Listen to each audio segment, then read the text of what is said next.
done lost everything in the last 2 years. Let's kiss for the chat. We're not kissing. That's crazy. The chaotic violence of fighting over a $500 bet in a public confrontation. Imagine possessing millions of dollars with pristine Rolls Royces sitting idly in your driveway. Diamonds worth hundreds of thousands sparkling under the lights. And enough liquidity to literally toss cash down a toilet bowl. This what I do to other bills, man. Real talk, look. Look, they had to sneak in my pocket. Look. They had to. Now, picture yourself standing inside a sterile courtroom years later, forced to look a judge in the eye and admit you have just $13 left in your bank account. That was the staggering, almost cinematic reality of Adrien Broner. Once promoted as boxing's natural heir to Floyd Mayweather, Broner constructed an astronomical fortune through million-dollar fight purses. So how does an elite athlete go from living like an untouchable billionaire with money to burn to scraping by with a mere $13 to his name?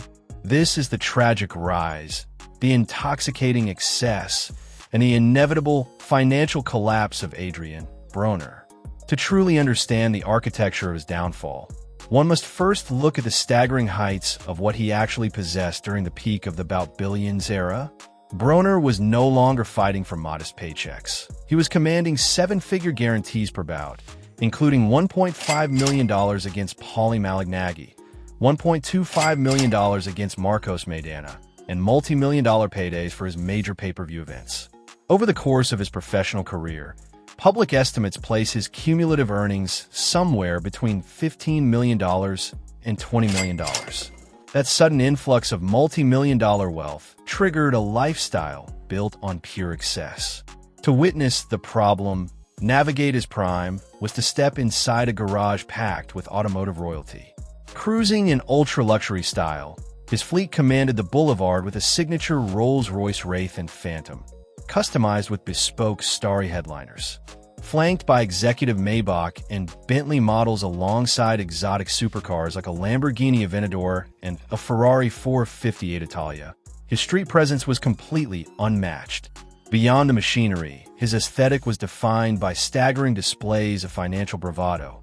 Broner was rarely seen without a fortune hanging from his neck, rocking heavy diamond-encrusted chains, custom pendants, and multiple iced-out Rolex watches simultaneously. He famously showered VIP clubs with cash, filmed himself burning paper currency, and broadcasted infamous social media videos where he treated $100 bills like worthless trash, literally flushing them down toilet bowls just to prove he could. For a long time, it genuinely seemed like the party would never stop. However, there was a fundamental flaw. Broner's entire ecosystem was engineered for a man who would remain an undefeated superstar forever. His career trajectory had entirely different plans. Losses to Marcos Maidana, Sean Porter, Mikey Garcia, and Manny Pacquiao steadily eroded his competitive momentum. The million-dollar opportunities became increasingly scarce, but Broner's daily expenditures had already locked into a permanent, high roller velocity.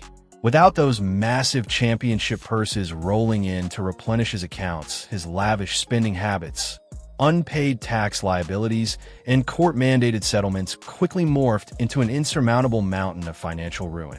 Following a violent altercation outside a Cleveland nightclub, a civil sexual assault lawsuit resulted in a crushing $800,000 judgment against him after he notoriously failed to appear or defend himself in court.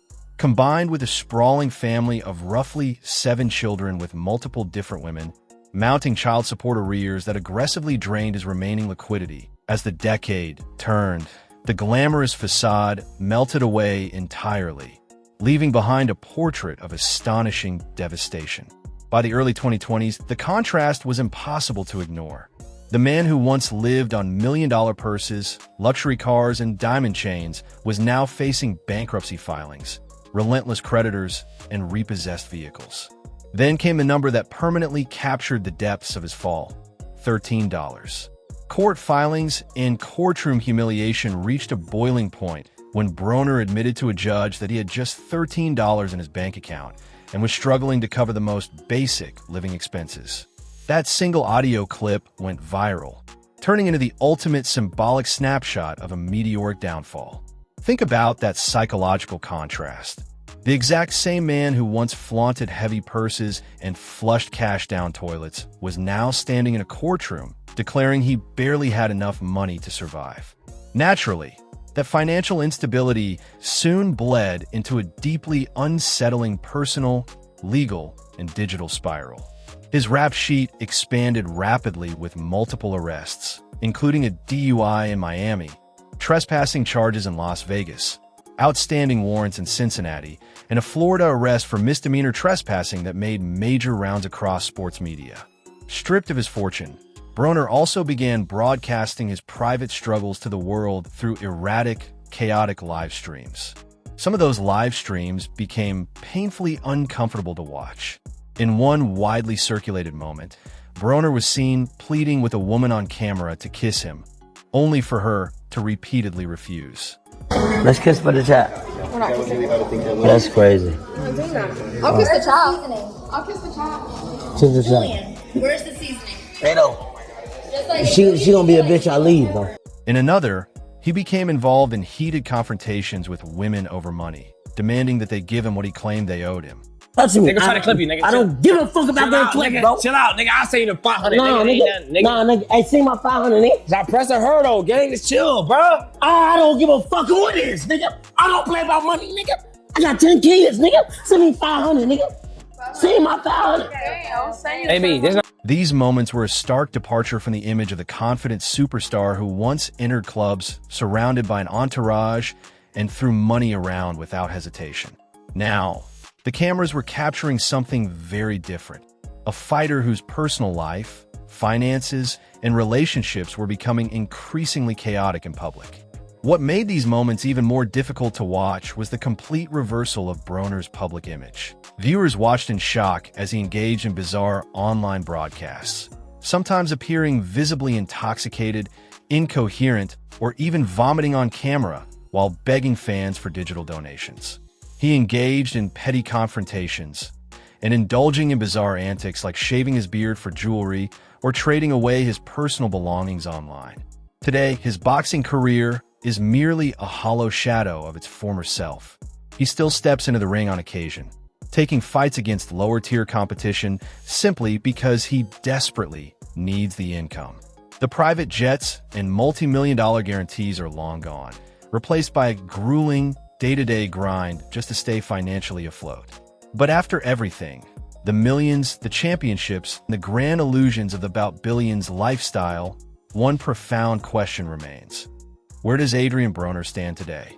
While he continues to search for ways to keep earning money against lower-level competition, the era of elite dominance is gone, leaving behind a fighter trying to hold on to his career while attempting to rebuild a life that once seemed untouchable. Adrien Broner once wanted to be the next Floyd Mayweather, boasting the championships, the million-dollar purses, the luxury cars, and a level of fame so intoxicating that he treated cash like trash. Years later, that exact same fighter stood in a sterile courtroom and confessed to having just $13 in his bank account. I done lost everything in the last 2 years. The woman I thought I'd marry, that's all that shit over with. And then, I thought drinking was gonna solve my problem. That ain't gonna solve shit. So I start putting the work in. Now I'm back. Yeah, I might be in Airbnb right here, but see me in 8 months. See me in 8 months though. And I'm in shape like a motherfucker. I'm on you niggas' ass, man. I'm gonna get my spot back, man. That single number tells his story better than any net worth estimate ever could, because Broner's biggest loss didn't happen inside the squared circle. It happened when the money stopped flowing, but the lifestyle refused to change.